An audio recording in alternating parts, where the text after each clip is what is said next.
26 जनवरी 2025 जाने की मध्य प्रदेश की ताज़ा खबरें मनोज न्यूज एमपी में आपका स्वागत है। दोस्तों, यदि आपने हमारे चैनल को अभी तक सब्सक्राइब नहीं है तो चैनल को सब्सक्राइब जरूर करें और दोस्तों में शेयर करना ना भूलें।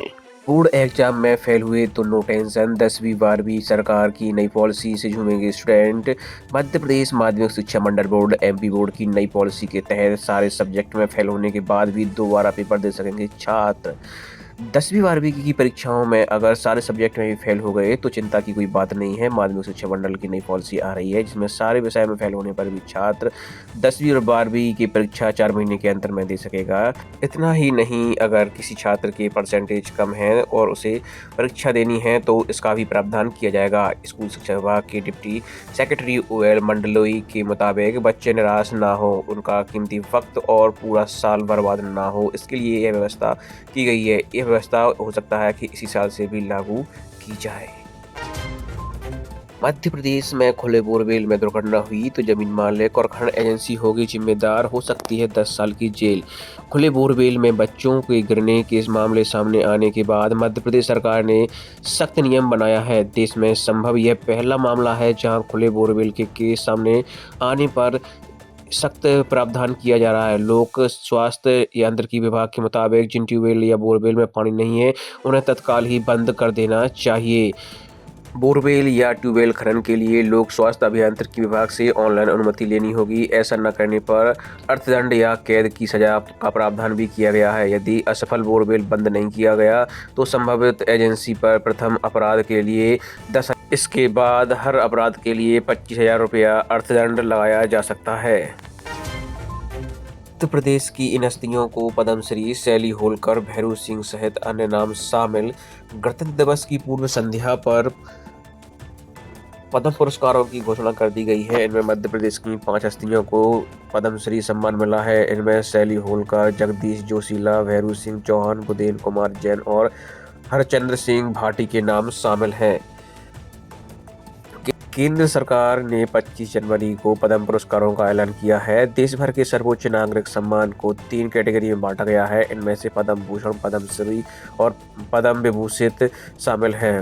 राष्ट्रपति द्रौपदी मुर्मू ने 139 पद्म पुरस्कारों की घोषणा की है। इनमें 7 पद्म विभूषित, 19 पद्म भूषण और 113 पद्मश्री शामिल हैं। एमपी में 1 फरवरी से मावठा गिरेगा। जबलपुर, ग्वालियर, चंबल समेत 7 संभाग भीगेंगे। भोपाल, इंदौर में ठंड बढ़ेगी। मध्य प्रदेश में 1 फरवरी से मावठा गिरेगा। इससे जबलपुर, ग्वालियर, चंबल समेत 7 संभागों में 7 जिलों में असर रह सकता है। जबलपुर, भोपाल, इंदौर, ग्वालियर में हल्की ठंड रहेगी। सीनियर मौसम वैज्ञानिक डॉक्टर वेद प्रकाश सिंह ने बताया कि वेस्टर्न डिस्टर्बेंस के कारण ये मौसम बदल सकता है। 8 शहरों में शुरू होगी उड़ान सेवा। शिवपुरी और शहडोल के प्रस्ताव पर मिली सहमति। मध्य प्रदेश के मंडला, उज्जैन, छिंदवाड़ा सहित 7 शहरों को हवाई सेवा से जोड़ने के लिए केंद्र के पिछले साल सहमति दी थी। इन शहरों को रीजनल कनेक्टिविटी स्कीम के तहत हवाई सेवा से जोड़ा जाएगा। रीवा में हाल ही में हवाई सेवा शुरू हो चुकी है। वहीं शहडोल शिवपुरी के लिए भी प्रस्ताव मिला था, अब उस पर सहमति जताई गई है। केंद्रीय गृह मंत्रालय की टीम भोपाल में जामा मस्जिद समेत 1500 करोड़ रुपया की अन्य प्रॉपर्टी भी शत्रु संपत्ति के दायरे में आ सकती है। नवाब हबीबुल्लाह खान की वक्त संपत्तियां शत्रु संपत्ति के दायरे में आ सकती है। इनकी कीमत करीब 1500 करोड़ रुपया है। मार्जन एग्रीमेंट के दौरान नवाब ने अपनी कई निजी संपत्तियों को औकाफ ए शाही घोषित किया था। इनमें भोपाल की जामा मस्जिद, लंगर खाना, मक्का मदीना जैसी कई जगहें शामिल हैं।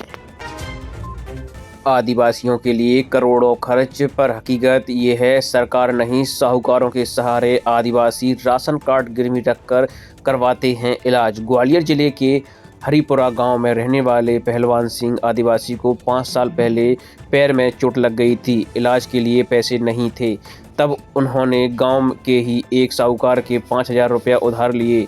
इसके एवज में पहलवान को अपना राशन कार्ड ही गिरवी रखना पड़ा। नमामि गंगे प्रोजेक्ट के तहत मुरार नदी होगी पुनर्जीवित। रमुआ से जड़ेरुआ बांध तक 9 मीटर में अतिक्रमण, 30 से 50 मीटर चौड़ाई चाहिए। मिल रही 18 से 29 मीटर। मुरार नदी को पुनर्जीवित करने और पिकनिक स्पॉट बनाने के काम में नदी किनारे का अतिक्रमण और निजी भूमि बांध बना रही है। नगर निगम के सर्वे के बाद बनी रिपोर्ट में भूमि अधिग्रहण और अतिक्रमण हटाने की बात सामने आई है। नमामि गंगे प्रोजेक्ट की प्रोफाइल के हिसाब से